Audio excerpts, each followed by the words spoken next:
dugaan berkaitan dengan suatu nilai parameter populasi dan seterusnya.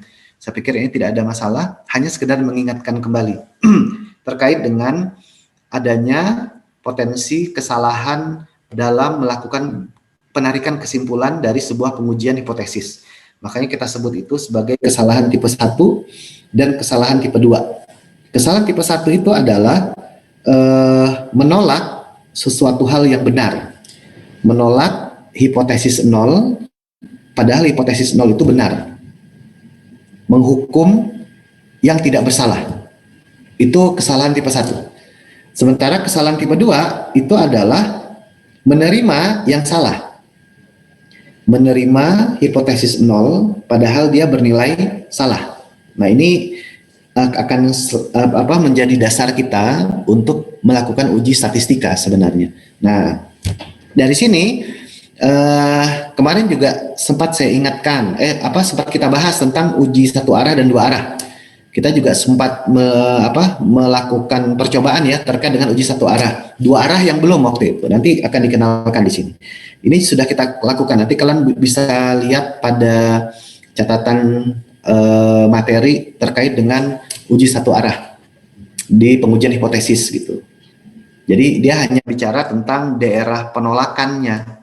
Kalau berada di dua sisi, maka itu disebut dengan uji dua arah. Tapi kalau di satu sisi, maka itu adalah uji satu arah. Dan yang memastikan itu adalah cara kita dalam menuliskan hipotesisnya. Maka uji dua arah, kanan kiri, itu diinisialisasi dengan tanda tidak sama dengan. Sementara kalau satu arah pihak kiri, itu kurang dari, kalau satu arah sebelah kanan, itu lebih dari. Jadi kalau kalian menulisnya tidak sama dengan, ya sudah pasti harus kanan kiri. Jadi kalau kalian tulisnya kurang dari, berarti satu arah tapi di sisi kiri. Kalau lebih dari, berarti satu arah tapi di sebelah kanan. Kira-kira seperti ini sudah kita bicarakan juga di pertemuan sebelumnya. Oke. Oke ya. Nah, ini yang kemarin sudah sempat saya sampaikan juga. Sekali lagi ini mereview saja untuk mengingatkan kembali. Ini uji dua arah, ini yang tadi saya katakan dipertegas, dua arah itu tidak sama dengan, ini satu arah kiri kurang dari, satu arah kanan lebih dari. Dan ini adalah tahapan dari proses pengujian hipotesis. Jadi harus jelas dulu hipotesis yang diuji itu apa sebenarnya. Walaupun kemudian nanti tidak semuanya bisa kita nyatakan sebagai representasi dalam representasi simbol. Contohnya kan kalau rata-rata kan enak ya, ada mu. Nah, tapi nggak semuanya bisa direpresentasikan dengan simbol mu untuk merepresentasikan rata-rata. Tapi secara umum prosesnya akan sama lah, yaitu penentuan hipotesis 0 dan hipotesis 1, kemudian taraf uji nilai alfa yang kalian gunakan 0,1, 0,01 atau 0,05. Kemudian menentukan uji statistikanya, kalian mau menguji dengan menggunakan apa? Uji Z, uji T gitu kalau untuk perbedaan rata, atau misalkan pakai uji yang lain nantinya. Nah, nanti kemudian yang keempat menentukan daerah penolakan dan penerimaan. Ini bicara tentang daerah kritis sebenarnya. Dari mana? Ya dari poin yang ketiga tadi. Jadi kapan si hipotesis itu akan ditolak? Kapan H0 itu ditolak? Kapan H0 itu diterima? Dibedakan dari sisi mananya? Dibedakan dari sisi nilai Z. Kalau pakai uji Z berarti Z tabelnya, Z alfanya, atau Z alfa per 2-nya. Nah, kalau lebih dari, misalkan berarti di mana daerah penolakannya. Nah, ini sudah dijelaskan di sini nih. Oh, di dua sisi kurva. Kalau ini ada di sisi sebelah kiri kurva, ini di sisi sebelah kanan kurva. Tinggal nanti nilai dari Z alfa atau uji statistika yang didasarkan pada tabel, itulah yang menjadi batas garis utamanya. Entah nanti nilai hitung kalian itu ada di sisi sebelah kiri atau di sisi sebelah kanan. Kira-kira begitu. Nah, ini juga sudah sempat kita diskusikan kemarin. Ini yang hipotesis rata. Kalian juga sudah lihat untuk yang uji Z dan uji T-nya. Saya pikir di dalam tabelnya. Yang belum kita bahas itu adalah yang ini kan, kalau ini berarti kalau melihat dari ini ini sama-sama saja kan ya, karena ini hipotesis rata-rata mau pihak kiri, pihak kanan, atau kanan kiri, nggak ada masalah gitu. Yang belum kita tinjau itu adalah beda dari dua rata. Jadi kalau yang tadi ini kita cuma punya satu sampel aja. Satu sampel itu dibandingkan dengan nilai konstanta. Kalian misalkan lihat rata-ratanya 7,58 begitu. Oh ini 8 lah gitu. Nah, apakah benar kalian boleh menyatakan bahwa 7,58 itu boleh disamakan dengan 8 begitu. Jadi 8 itu adalah ketetapan kita. 7,58 itu adalah hasilnya. Maka kita cuma cukup punya satu sampel aja. Nah, maka dipakailah uji hipotesis rata-rata yang ini. Tapi kalau misalkan ada dua kelas tuh, misalkan saya mau bandingkan nilai hasil ujian statistika antara kalian kelas A dengan kelas B, berarti ada dua sampel. Nah, dari dua sampel ini kira-kira sama. Kalau sama, berarti nanti nilai D-nya ini, D ini adalah deviasi. Deviasi itu, ini bolehlah saya tuliskan secara sederhana sebagai selisih. Kalau misalkan kalian menganggap deviasinya 0, deviasinya sama, artinya tidak ada perbedaan kan ya, tidak ada selisih. Maka ini bisa ditulis dalam bentuk, ini kan berarti kalau sama dengan 0, maka mu1 dikurangi dengan mu2 itu sama dengan 0. Maka seringkali H0 itu dituliskan dalam bentuk begini. H0 itu titik 2, mu1 sama dengan mu2. Dan ini yang lebih sering digunakan. Nanti kan tinggal di sininya H1-nya. Kalian mau pakai yang karena D0-nya sudah sama-sama 0, berarti mau mu1 kurang dari mu2, mu1 lebih dari mu2, atau mu1 tidak sama dengan mu2. Nah, ini nanti menentukan apakah kalian akan menggunakan satu sisi gitu, satu pihak atau dua pihak gitu, kanan kiri atau sisi kiri atau sisi kanan saja begitu. Formulasinya, nah ini punya tingkat kompleksitas tersendiri, tapi sejatinya tidak jauh berbeda dengan apa yang kalian gunakan sebelumnya. Kan kalau yang sebelumnya kan nilai Z-nya itu dihitung hanya dengan mengurangi nilai X dikurangi dengan mu dibagi dengan simpangan baku per akar N begitu ya. Ini kalau lupa lagi itu mu X bar dikurangi dengan mu per simpangan baku per akar N. Oh ini ya X bar karena ini rata-rata, mohon maaf. Nah gitu. Sama ya. Nah ini juga sama, cuman karena dia punya dua sampel, maka dianggapnya mu1 ini X bar 1 itu mewakili X bar yang ini. X bar 2 ini itu mewakili nilai mu-nya. Karena dia bicara tentang dua sampel. Sama halnya dengan yang ada di sini. Ini dia dibagi dengan, kalau kalian perhatikan, ini simpangan baku dikuadratkan. Oh berarti variansi yang dia pakai tuh. Dibagi akar N ditambah dengan variansi 2 dibagi dengan akar N lagi. Hanya berbeda dalam konteks yang seperti itunya saja. Untuk Z-nya, sementara untuk yang T ini sedikit lebih repot. Sama dengan yang kemarin sebenarnya. Kalau kalian perhatikan tuh T itu di sini dianggap sama, akan tetapi di dalam kasus dua sampel muncul beberapa simbolisasi yang berbeda. Di mana di sini ya sama yang atasnya. Nah, di sini muncul ada SP. Ini kan sama ya. Kalau diperhatikan seolah-olah si nilai simpangan ini itu dikeluarkan tuh. Sehingga ini jadinya akar dari 1/N1 ditambah dengan 1/N2. Nah, SP-nya sendiri itu adalah sama dengan N-1 dikalikan dengan variansinya ditambah dengan N2-1 dikalikan dengan variansinya dibagi dengan N1 tambah N2 dikurangi dengan 2. Seperti itu kurang lebih. Ini yang agak sedikit lebih ribet gitu dalam proses hitungnya. Nah, kita coba lihat contohnya ya. Untuk uji hipotesis beda dua rata. Ini sama saja dengan uji T, uji statistika sebenarnya. Saya ingin kasih judul uji statistika, tapi nanti akan lebih umum sifatnya. Saya sebut saja ini uji hipotesis untuk beda dua nilai rata. Nah, suatu pelajaran A diberikan pada 12 orang siswa dengan metode biasa. Kemudian nilai ujian rata-ratanya itu 85 dengan simpangan baku 4. Kemudian di kelas lain itu dikasih pelajaran A itu tapi dengan menggunakan metode komputer, berarti komputer base begitu. Nilai ujiannya 81 dan simpangan bakunya 5. Nah, uji hipotesis bahwa kedua metode ini adalah sama dengan taraf nyata, signifikansi berarti 10%. Ini 0,1 berarti. Jika diasumsikan kedua populasi menyebar normal dengan seragam yang sama.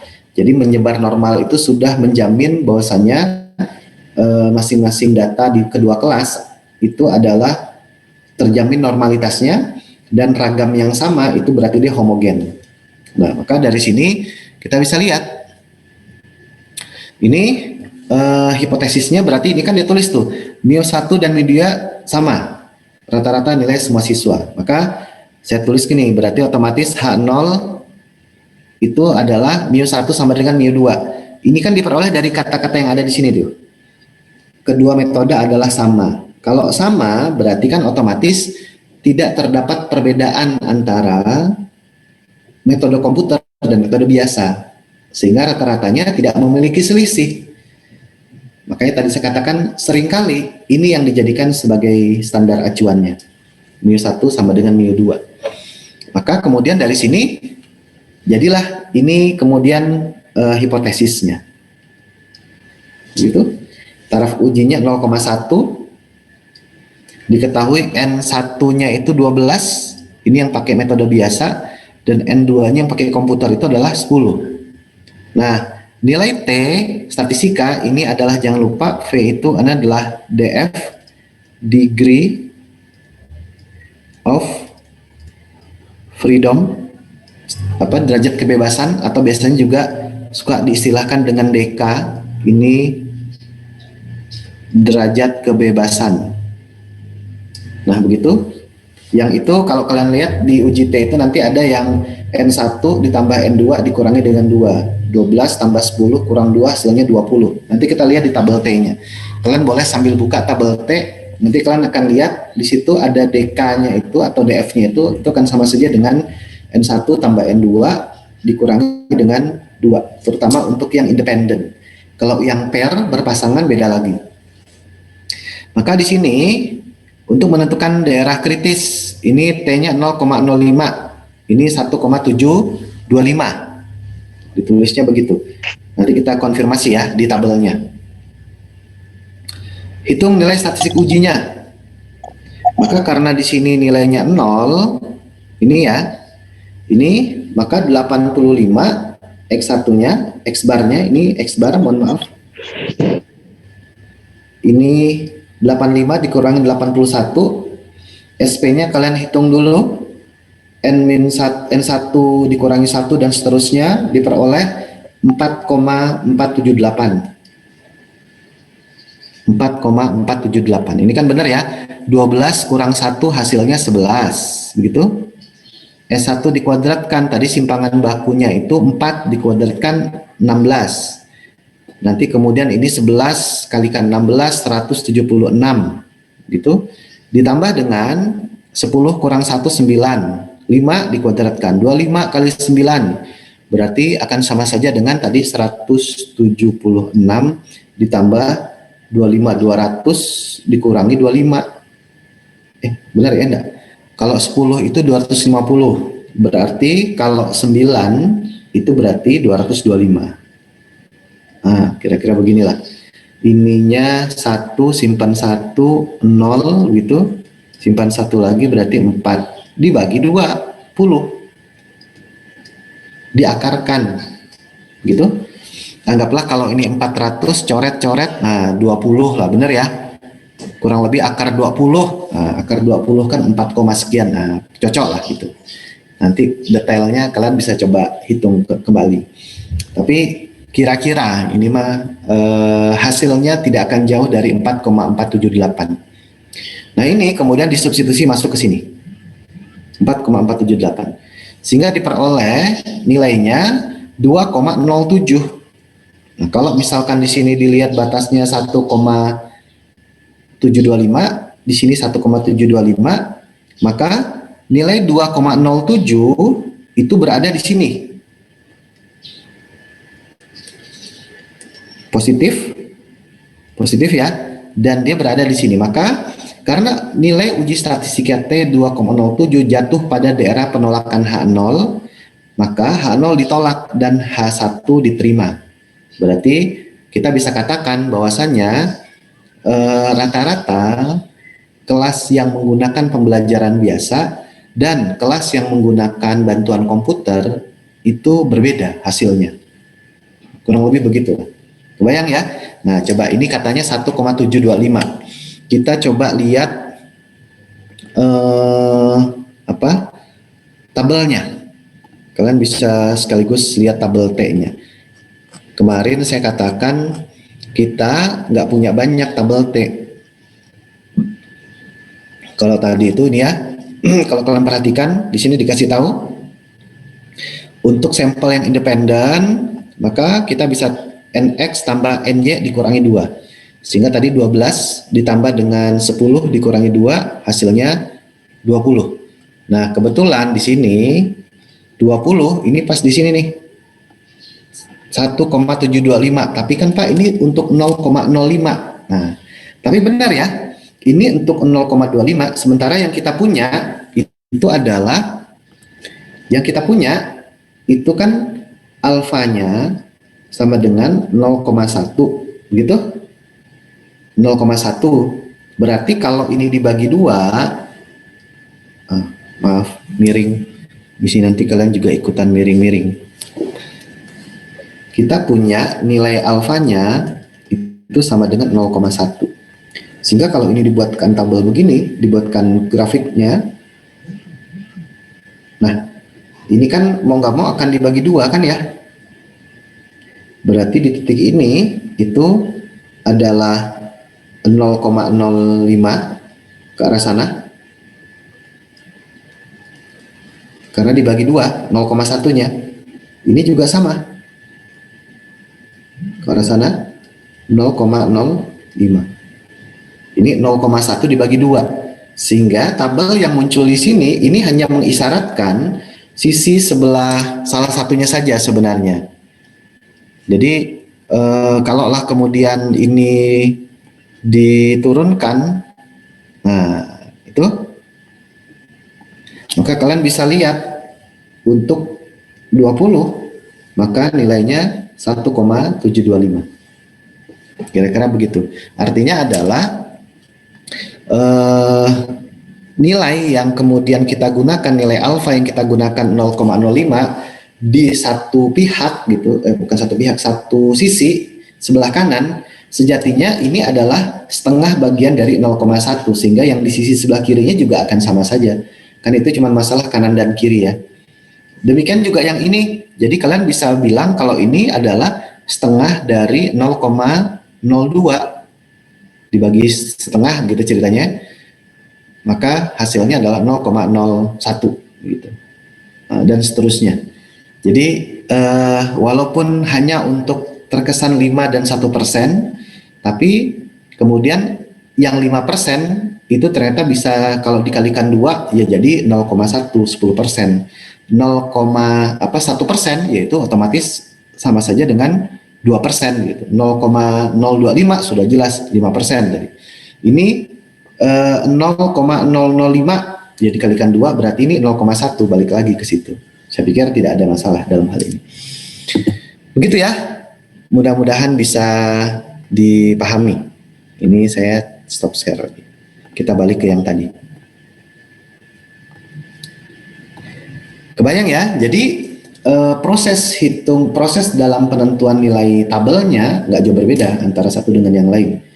Yang berbeda adalah dia melibatkan 2 sampel, sehingga proses hitungnya, formulasi untuk menentukan Z atau T tabelnya, Z atau T hitungnya itu akan berbeda dengan kalau hanya satu sampel. Nah, seringkali kalau dulu saya ketika tesis lah lebih tepatnya menggunakan lebih dari 2. Nanti kalau lebih dari 2 itu pakainya ANOVA. Itu sudah sedikit lebih kompleks dibandingkan dengan yang sedang kita bicarakan. Jadi yang kita bicarakan tuh ya kalau nggak satu sampel, dua sampel lah gitu ceritanya. Kalau yang lebih dari itu, nah itu kompleksitasnya akan lebih bertambah. Masuknya nanti kalau bivariat, jadi atau lebih dari itu, multivariat nantinya. Nah, kalian untuk dasar awal saya pikir cukuplah sampai hanya yang melibatkan dua sampel. Kalau lebih dari dua, walaupun nanti mungkin ada skripsi yang mengarah ke sana pakai ANOVA, analisis of variansi, nggak jadi masalah. Cuman itulah maksud saya ketika itu jadi kebutuhan, pada saat nanti kalian tugas akhir, kalian bisa mengakses saya untuk mendiskusikan bagaimana cara penyelesaiannya begitu. Oke ya, baik. Sampai di sini ada yang mau ditanyakan barangkali?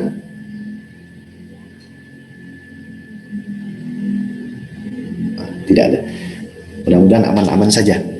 Baik, nah kalau tidak ada, sampai dengan poin yang ini, jadi kan sebenarnya kalian sudah belajar uji Z gitu ya, uji T untuk satu sampel, dan uji Z, uji T untuk dua sampel.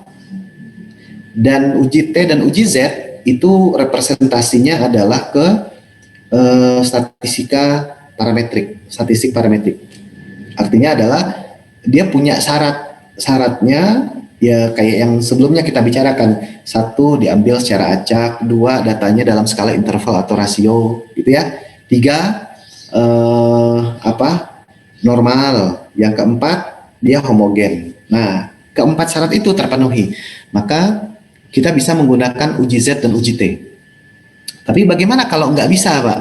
Ada salah satu syarat yang tidak terpenuhi. Nah, maka disitulah kemudian kita akan menggunakan apa yang kemudian disebut sebagai uji non parametrik. Uji non parametrik itu sejatinya ada beberapa, tapi yang saya siapkan di sini itu sebenarnya ada Human-Whitney dan Wilcoxon. Tapi barangkali yang akan kita bahas itu adalah yang Human-Whitney-nya saja. Kenapa Human-Whitney? Karena seringkali data kita itu bersifat independen. Independen itu artinya adalah sampel yang satu dengan sampel yang lain tidak saling berhubungan. Ya contohnya yang saling berhubungan yang tidak independen itu kalian punya data pretest, kalian punya data post-test gitu. Kemudian kalian ingin cari tahu ada nggak sih perbedaan antara pretest dan post-test gitu. Nah kalau begitu, karena itu bicara tentang sampel yang sama, orang yang sama, hanya saja data yang diambil itu berbeda. Yang satu sebelum perlakuan diberikan, yang satunya lagi setelah perlakuan diberikan. Maka otomatis dianggap pengetahuan dia tentang soal yang akan ditanyakan di dalam pretest itu pengetahuan dia tentang soal yang akan ditanyakan di dalam post-test itu dipengaruhi oleh pengalaman dia dalam mengerjakan pretest. Kebayang? Pengetahuan dia tentang soal yang akan ditanyakan di dalam post-test dipengaruhi oleh pengalaman dia pada saat mengerjakan soal pretest. Maka nggak independen namanya, tapi pair. Pair itu pasti berpasangan. Makanya pretest, post-test. Si A ikut pretest harus ikut post-test, nggak bisa ikut hanya salah satu saja begitu. Nah, sementara kalau yang ini itu didasarkan pada dua sampel independen yang dua sampel yang saling independen, jadi nggak saling mempengaruhi. Misalkan kelas A dengan kelas B begitu. Oh, Pak, kan mungkin aja kami saling ngobrol, Pak. Misalkan kelas A ujian hari ini, kelas B besok begitu. Terus karena kalian kebetulan satu kosan, kalian ngobrol tentang soal yang tadi diujikan gitu. Tapi pertanyaannya, seberapa besar kalian yakin kalau soal yang diujikan untuk kelas A dan kelas B itu adalah soal yang sama begitu. Nah kan belum tentu juga kan begitu ceritanya. Nah itu secara tidak langsung akan membuat soalnya masuk dalam kategori yang independen. Kurang lebih begitu. Terus kenapa dua sampel? Apakah memang dia pasti hanya didasarkan pada dua sampel saja? Sejauh ini non parametrik Human-Whitney itu dua sampel. Kalau untuk satu sampel dia cenderung menggunakan uji median saja. Jadi ya perhitungan median seperti biasa. Nanti ada dijelaskan sehingga tidak terlalu ribet seperti halnya uji parametrik ya. Nanti kita lihat ya, kita masuk ke dalam uji Human Whitney. Nanti tabel Human Whitney itu kalian bisa lihat di bagian akhir dari tabel yang saya berikan. Di situ ada tabel U. Maka tabel U itu adalah tabel Human Whitney. Kalian bisa lihat di situ. Nah, ini ya ulasan umumnya lah. Ini digunakan untuk membandingkan dua sampel dari dua populasi. Asumsinya kedua sampel itu independen dan acak. Ini nilai yang diukur itu merupakan variabel kontinu. Skala pengukurannya adalah setidaknya ordinal, begitu. Jika mereka berbeda, distribusi dua populasi hanya akan berbeda sehubungan dengan lokasi pusatnya saja. Artinya adalah lokasi pusat ini bicara tentang ukuran pemusatan maksudnya nih.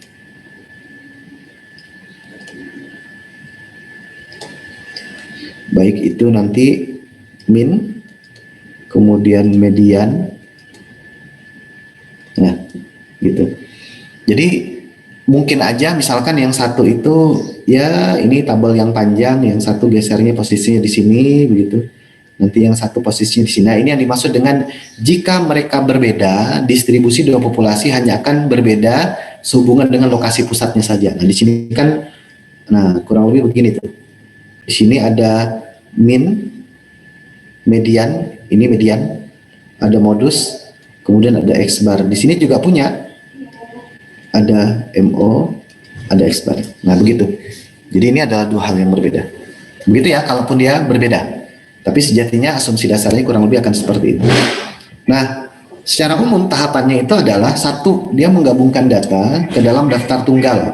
Jadi dari dua sampel yang kalian punya, itu datanya kalian gabungkan. Namun, dengan tetap melakukan identifikasi dari mana setiap sampel nilai berasal. Jadi, walaupun dibuatkan tabel gabungan, tapi kalian tetap perlu menginisialisasi si data ini itu tadi dari sampel mana? Sampel 1 apa sampel 2? Sampel kelas A atau sampel kelas B. Jadi jangan digabung utuh gitu.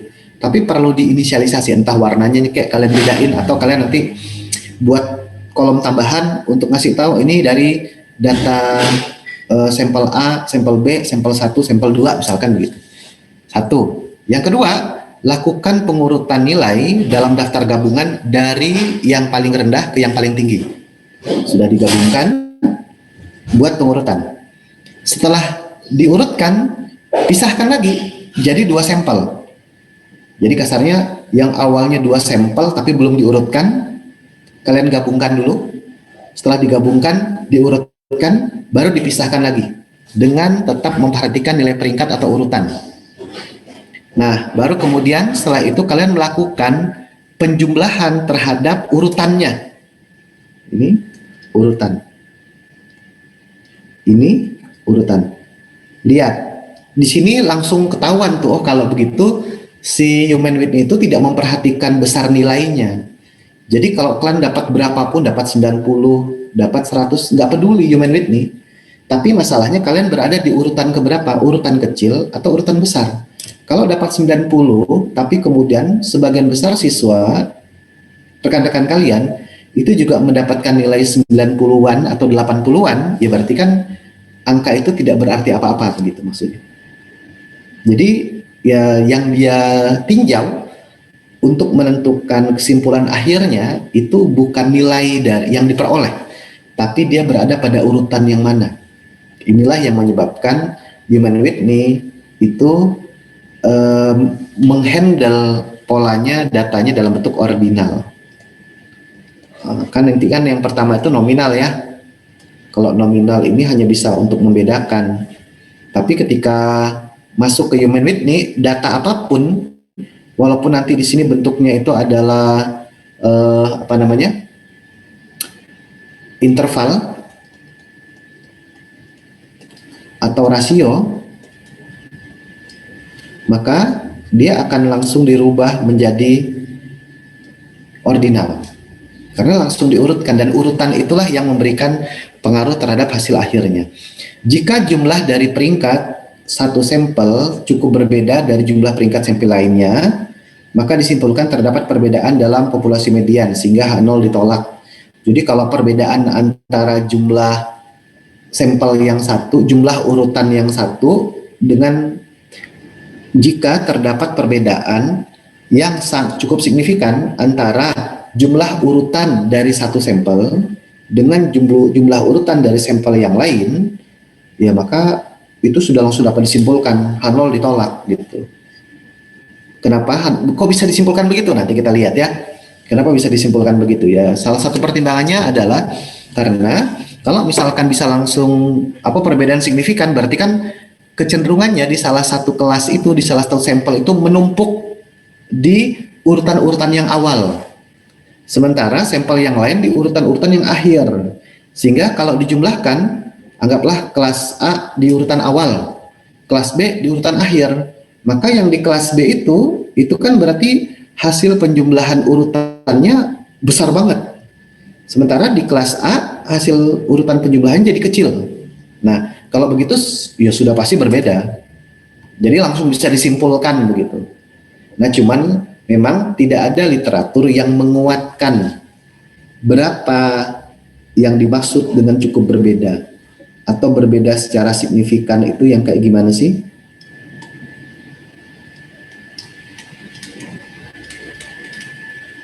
Nah, nggak ada jawabannya.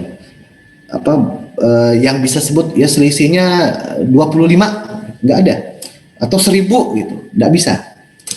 Kenapa nggak bisa? Ya akan sangat tergantung dari pola datanya. Jadi maka akan lebih baik ya sudah kita olah aja sampai akhir begitu ceritanya. Kurang lebih begitu. Kebayang ya sampai di sini ya.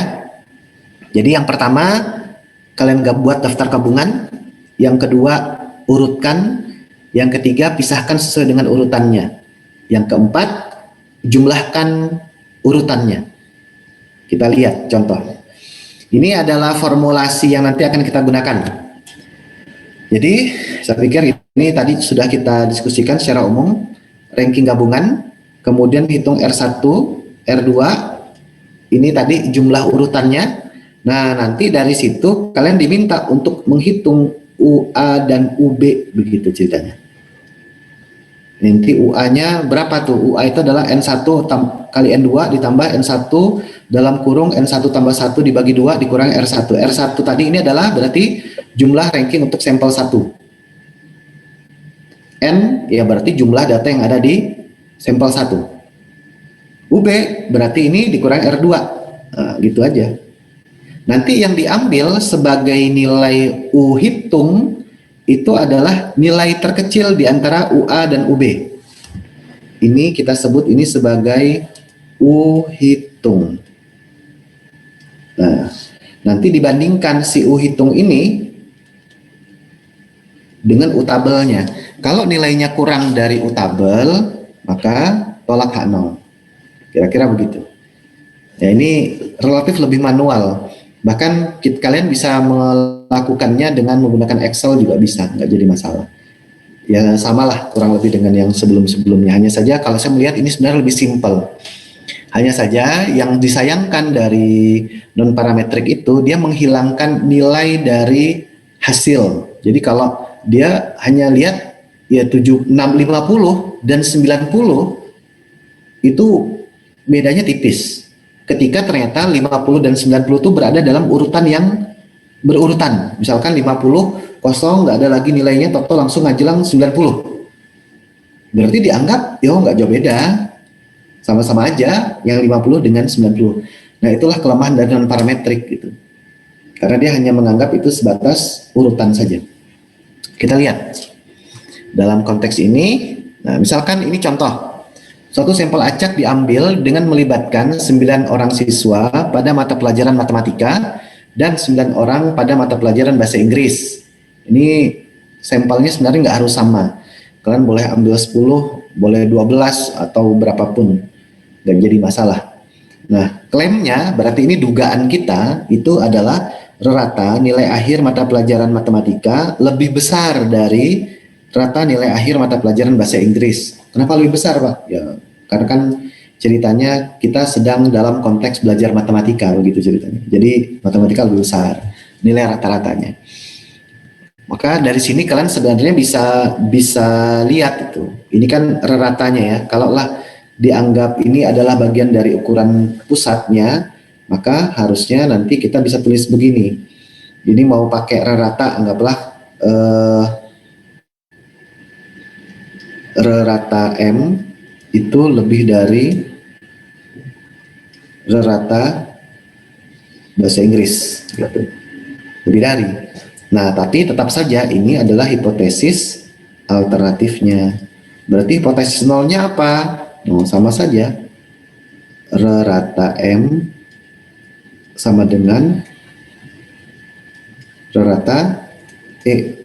Nanti rata ini karena kita biasanya kita nggak menggunakan rata sih dalam kasus ini, tapi lebih seringnya menggunakan median atau nilai tengah.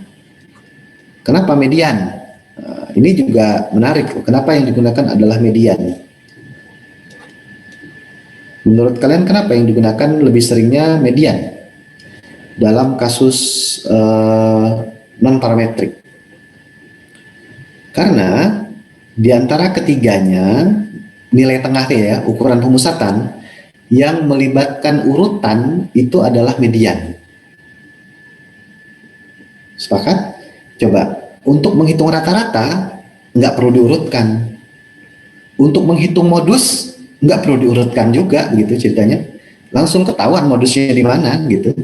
Tapi untuk menentukan median data itu harus diurutkan. Makanya kemudian lebih sering menggunakan istilah median. Ini representasi dari ukuran pemusatannya saja sebenarnya. Makanya seringkali kalaulah kemudian harus dinyatakan dalam simbol statistika, ketika Wilcoxon itu lebih sering digunakan adalah median. Median matematika sama dengan median bahasa Inggris. Atau median matematikanya itu lebih dari median bahasa Inggris. Tapi maksud saya kalian jangan bingung gitu dengan penggunaannya. Kan sejatinya dia hanyalah representasi dari ukuran-ukuran yang ada di dalam statistika. Nah, misalkan ini hasilnya. Ini saya ambil dari buku acuannya. Jadi misalkan ini adalah nilai yang diperoleh dalam ujian matematika yang berwarna biru, yang berwarna hitam ini adalah dalam bahasa Inggris. Maka urutkan nilai-nilai gabungan, kemudian membaginya kembali ke dalam sampel terpisah. Nah ini kalau misalkan ini saya urutkan, saya gabungkan, maka akan ketemu begini nih. Ini ya, ini sudah diurutkan dari yang paling kecil sampai yang paling besar. Maka saya punya urutan 1, 2, 3, 4. Nah, di sini ada harusnya 5, 6, 7. Hanya saja karena nilainya sama, nah, ini saya jumlahkan. Saya bagi 3. Sehingga 5, 6, 7 dibagi 3. Ini hasilnya adalah 18. Dibagi 3, 6. Nah, berarti nanti ini urutannya adalah urutan 6, 6, 6 gitu. Oh, kalau begitu Pak, kalau misalkan ternyata ini 18 dengan 18 sama Pak. Berarti ya sama saja 1 tambah 2 dibagi 2. Hasilnya 3 bagi 2 sama dengan 1,5. Maka kalian akan tulis di sini itu adalah 1,5, 1,5 gitu. Nah, ini yang harus hati-hati. Ini yang harus hati-hati. Gitu ya. Jadi walaupun dia urutan tapi dia melibatkan kalau nilai yang sama tidak kemudian dibedakan, tapi dianggap itu memiliki urutan yang sama. Dengan urutannya itu disesuaikan dengan nilainya. Ini urutan kelima 6, 7 dijumlahkan jadi 6, 6, 6, 6. Begitu juga dengan selanjutnya. Begitu ya. Oke. Nah, ini sudah digabungkan.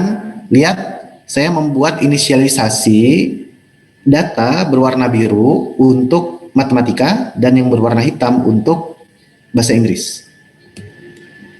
Oke ya, kita lihat dari sini. Nah, ini kalau sudah dikembalikan lagi, ini sudah diurutkan, nih ya. Ini terurut dan ini sudah ada urutan. Nah, ini terurut dan ini urutannya. Begitu juga dengan yang kelas bahasa Inggris. Nah, ini yang tadi kemudian kita sebut sebagai R1. Ini adalah R2. Jumlah dari rankingnya. Kita udah nggak peduli lagi dengan nilai matematika dan nilai bahasa Inggrisnya. Nah, karena kita sudah mendapatkan urutan. Kasarnya nilai bahasa Inggris dan nilai matematika hanya kita gunakan untuk menentukan urutan saja. Setelah urutan diperoleh sudah. Nah, makanya kemudian nanti di sini didapatlah nilainya 104 dan ini 67. Untuk yang bahasa Inggrisnya. Oke. Oke, dari sini kemudian nah, kita buat. Nah, ini yang tadi saya katakan tuh ya. Nolnya dia pakai median. Kenapa median? Karena datanya terurut. Alternatifnya lebih dari. Tapi sekali lagi ini bukan masalah mediannya sebenarnya, tapi ini adalah representasi dari ukuran pemusatan. Nah, yang matematika U1 itu atau tadi ini saya tuliskan sebagai UA, nggak jadi masalah. Kalian mau konsisten dengan U1 atau nanti pakai UA nggak ada masalah. Asalkan pemfungsiannya sama. U1 itu adalah N1 kali N2 ditambah N1 plus 1 dibagi 2 dikurangi dengan jumlah R1. Ini 9 ditambah dengan 9 kali 10 dibagi 2 dikurangi 104. Ini 104 jumlah R1-nya ya. Kalau kita set balik, nah jumlah R1-nya 104. Begitu juga dengan U2 67 balik 67. Nah, maka diperolehlah 22 dan 59. Nah, nanti akan muncul ini. Ini adalah checkpoint pertama. Kalau nilai U1 dan U2, U1 tambah U2 itu harusnya bernilai sama dengan N1 kali N2. Jadi kebetulan N1 kali N2 karena sama-sama 9 berarti ditotalkan dikalikan hasilnya adalah 81 dan U1 tambah U2 hasilnya juga 81. Oke. Nah, dari sini baru kemudian kita gunakan U1 sebagai uji statistik untuk U atau U hitung. Kan tadi kalau kalian ingat yang diambil itu sebagai U hitung itu adalah min dari U1, U2. Karena ini nilainya min dari berapa tadi sebelumnya itu? 22 dan 59. Maka U hitungnya itu adalah 22 karena yang paling kecilnya adalah 22. Kemudian bandingkan U hitung sama dengan 22 ini ke U alfa. Nilai kritis dari tabel yang bersesuaian. Kalau U hitungnya kurang dari U alfa maka tolak H0. Maka kita akan dapatkan, coba kalian lihat tabelnya. Ini saya stop share di sini. Saya buka tabel lagi. Nah, kalian bisa lihat di yang paling belakang. Kelewatan. Ini apa ini? Nah, ini ada U distribution table. U distribution table. Nah, kita one tail atau two tail gitu. Alfanya berapa? Oh, alfanya adalah 0,05. Kalau alfanya 0,05, tapi ini kan one tail berarti kalau satu ekor 0,05 begitu. Tapi kalau 2 ekor itu adalah 0,05. Nah, sementara kita itu adalah one tailnya itu 0,05. Berarti secara nggak langsung kita menghitung alfanya 0,1 sebenarnya. Kalau kalian lihat di sini kan satu arah ya. Maka kita akan punya ini 9 untuk N1.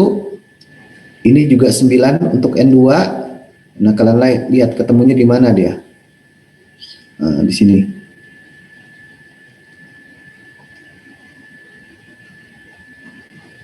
Nah, inilah dia.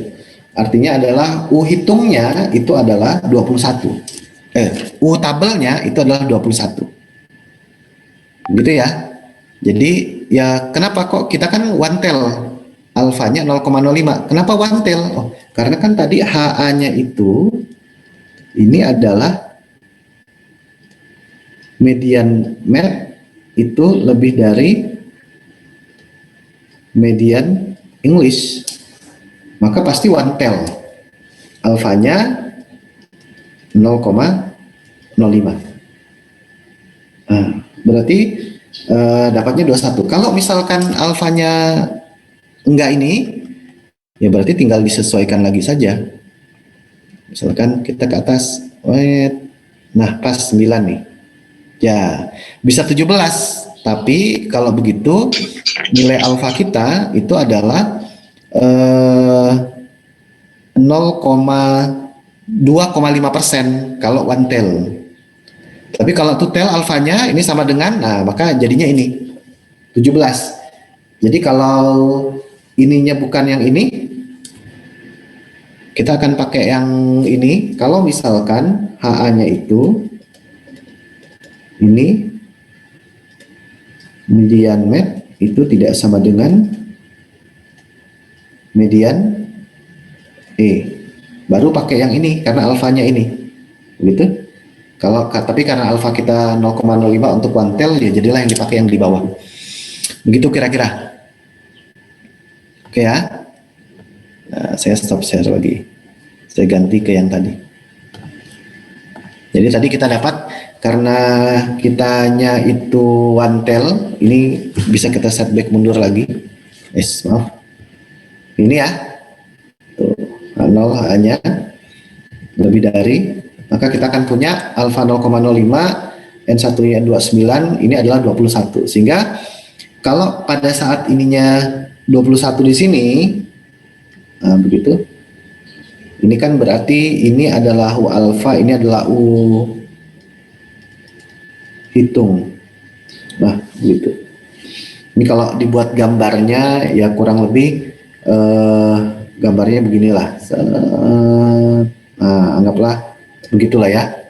Nah, ini batasnya tuh 21 gitu. Nah, ini dia masuk dalam daerah penolakan.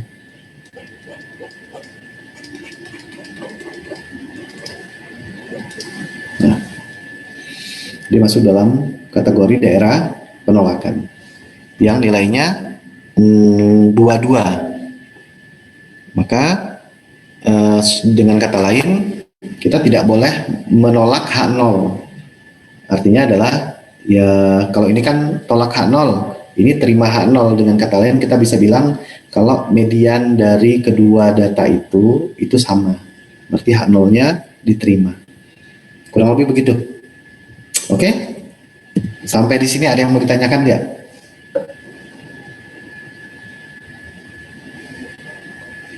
Bisa?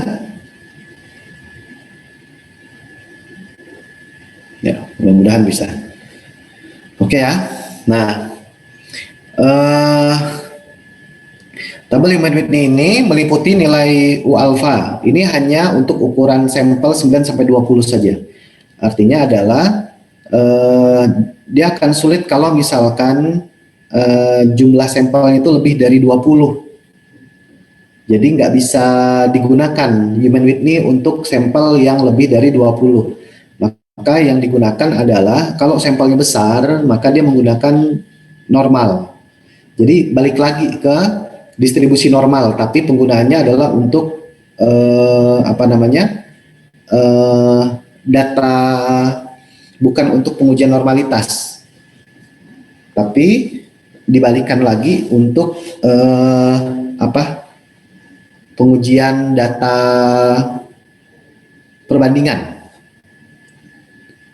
perbandingan nilai pusat gitu. Jadi kalau yang 9 sampai lebih dari 20, kita nggak bisa pakai Human-Whitney, tapi pakainya yang sudah dinormalisasi. Contohnya misalkan begini. Contohnya, ini untuk sampel besar. Jadi nilai Z yang awalnya kita pakai Z. Z itu kan representasinya normal ya. Berarti nanti hitungnya begini. Ini kan awalnya nilai Z ini kita hitungnya itu adalah X bar 1 dikurangi dengan X bar 2 gitu ya, dibagi dengan begitu akar dari Ini dibagi dengan 1 N1, maaf. Ini simpangan baku. Aduh, saya jadi lupa lagi. Bener lagi dulu. Mana dia? Nah, ini. Yang ini. Nah, variansi dibagi dengan akar N. Aslinya rumusnya begini. Variansi dibagi dengan akar N1 ditambah dibagi dengan akar N2. Aslinya begini. Nah, kemudian karena kita memperhitungkan, kita tidak melibatkan nilai nilai dari data yang kita peroleh, tapi melibatkan urutan, maka otomatis ini nilai U-nya lagi, nilai U ini nanti kemudian diolah. Jadi kita nggak bisa langsung merujuk pada tabel gitu maksudnya. Jadi nilai U ini kan berarti ini adalah U hitung. Nah, U hitung ini nanti kemudian dikurangi dengan N1 kali N2 dibagi 2, dibagi dengan akar dari N1 kali N2, N1 tambah N2 tambah N1 dibagi 12. Sehingga nanti ini memunculkan nilai Z, sehingga nanti yang dirujuk ini adalah tabel Z-nya. Misalkan, contohnya lah, ini anggaplah kita nggak melakukan pengurutan dari awal, anggaplah begini nih. Misalkan ada 2 sampel, sampel pertama 40, sampel keduanya 50. Ini ya, ini tetap satu pihak, nggak jadi masalah. Ini kalian mau tulis lebih dari sama dengan atau cukup sama dengan juga nggak jadi masalah. Untuk yang H0-nya, ketika diperingkatkan selesai, maka kita dapat untuk sampel pertama itu 1475 dan sampel kedua 2620. Misalkan begini. Oke. Nah, maka kita hitung statistik U-nya. Ini diperoleh hasilnya U1, ini sama prosesnya sampai dengan mendapatkan nilai U hitung. Saya pikir nggak ada masalah sampai di sini. Ini dapat U1 dan U2-nya. Karena harus dilihat adalah nilai terendahnya, maka yang dipilih adalah yang 655. Ini adalah nilai U hitung. Nah, nilai U hitung inilah yang nantinya akan dibandingkan.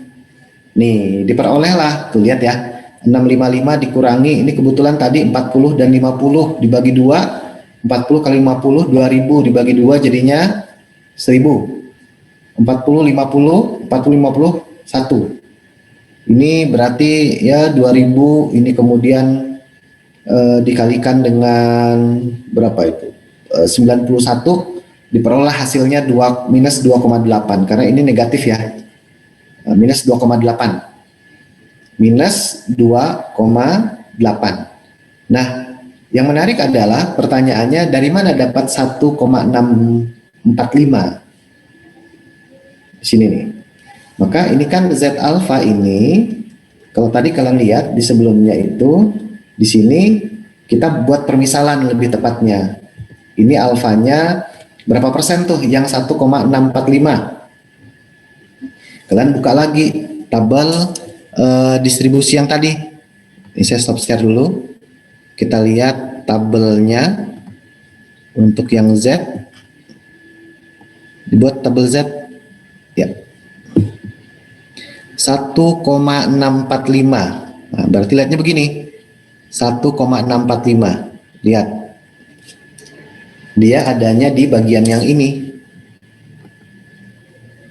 Ini 1, ini sama kayak yang sebelumnya.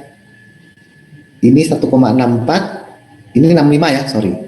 Ini 64. Karena selisih antara 64 sama 65 itu sama, dan yang kita cari itu adalah sebenarnya yang 0,45 aja begitu.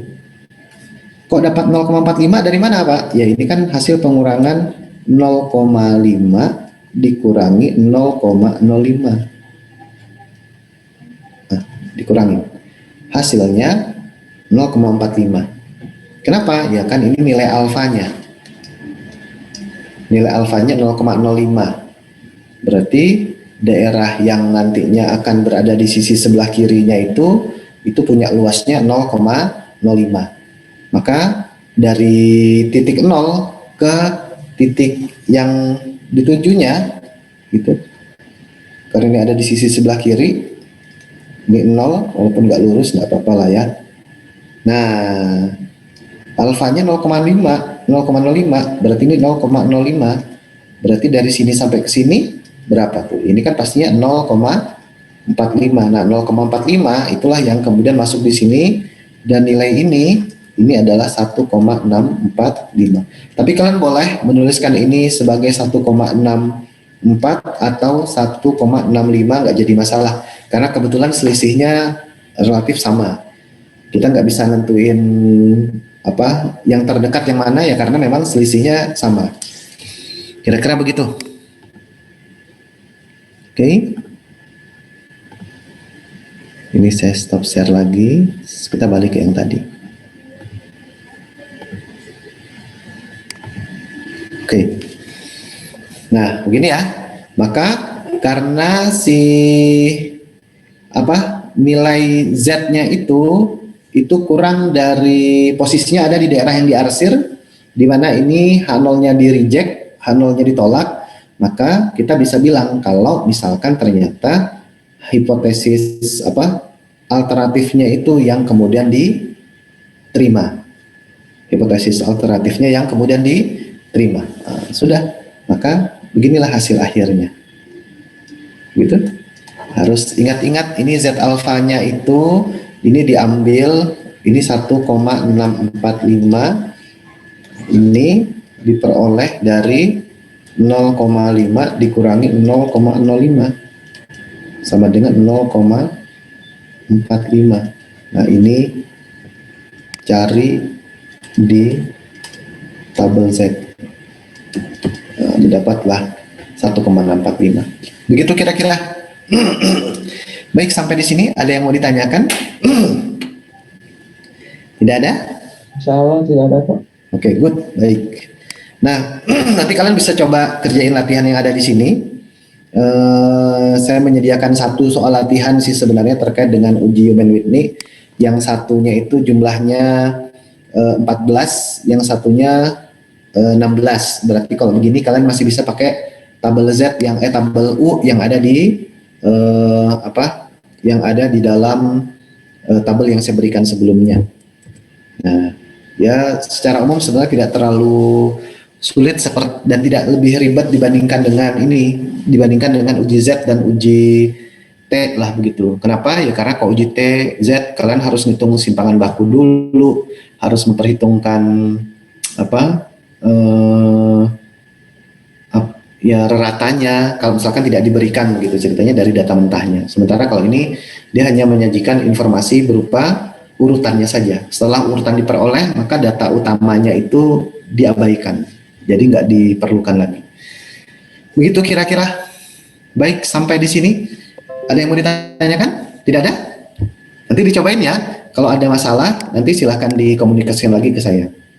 Nanti baik. Kalau anggaplah sebelum pelaksanaan ujian direncanakan kita akan ujian di pekan depan di waktu yang sama. Jadi mungkin akan saya gabungkan antara yang kelas A dan kelas B. Ya, mungkin kan berarti lebih ketariknya ke kelas A ya berarti ya. Yang kelas B-nya nanti ditarik agak lebih siang. Atau kalau misalkan pagi kalian nggak ada jadwal ujian, ada nggak? Pagi tadi ada kuliah nggak? Ada tadi. Struktur data. Oh, struktur data, oke. Ya anggaplah berarti nanti di pekan depan kita akan melakukan ujian akhir semester. Polanya sama, akan ada dua bentuk. Yang pertama nanti menggunakan quizzes dengan aturan-aturan yang mungkin tidak jauh berbeda, hanya saja barangkali akan ada pengetatan. Satu dari kalian tuh hanya boleh, ya sama lah ya, hanya boleh pakai satu akun. Cuman kalau di pertemuan sebelumnya sepertinya ada yang kemudian menggunakan lebih dari satu akun. Ya ini masalah kejujuran aja sih sebenarnya, sehingga ada teman kalian yang kebetulan karena jumlah akun yang masuk ke dalam kuisis itu sudah sama dengan jumlah akun yang terdaftar di dalam apa Google Classroom, saya matiin. Tapi ternyata kemudian ada yang laporan kalau dia belum mengerjakan secara keseluruhannya, begitu ceritanya, karena waktunya habis. Nah, maksud saya adalah nanti mungkin akan saya batasi rentang waktunya, dan kalau misalkan ada yang menggunakan akun yang sama, begitu ya ceritanya ya, ada satu akun lebih dari satu akun yang sama begitu ceritanya, ya mungkin kasarnya saya akan ambil nilai yang terendah dari dua akun itu. Walaupun ini memang tidak menutup celah, mungkin saja kalian pakai akun yang ya terserah lah, entah namanya kalian samarkan juga memungkinkan. Makanya saya katakan ini bicara tentang masalah kejujuran saja, bukan hanya sekedar nilai begitu ceritanya maksudnya. Kalau hanya sekedar nilai akhir ya segala satunya jadi lebih mudah. Saya pikir kalian juga sempat bertemu dengan dosen yang bahkan mungkin nilai kalian sudah ada sebelum ujian dilaksanakan begitu ceritanya. Jadi sudah langsung diberikan gratis. Nah, saya hanya ingin melihat sampai di mana sebenarnya usaha yang bisa kalian lakukan ketika bicara tentang soal-soal yang diberikan. Saya pikir begitu. Kalau misalkan tidak ada yang ditanyakan sementara ini, saya pikir cukup informasi yang berhubungan dengan ujian. Nanti akan saya informasikan kemudian. Mudah-mudahan sebelum pekan depan, di akhir pekan ini akan saya umumkan teknis dan kawan-kawannya, tapi sebagai gambaran umum tidak jauh berbeda dengan pelaksanaannya di semester di UTS kemarin. Ada kuisis dan juga ada ujian tulisnya yang nanti akan kalian upload di dalam Google Classroom. Secara umum begitu barangkali. Dan itu akan kita laksanakan di hari Selasa pekan depan. Begitu barangkali. Bisa ya?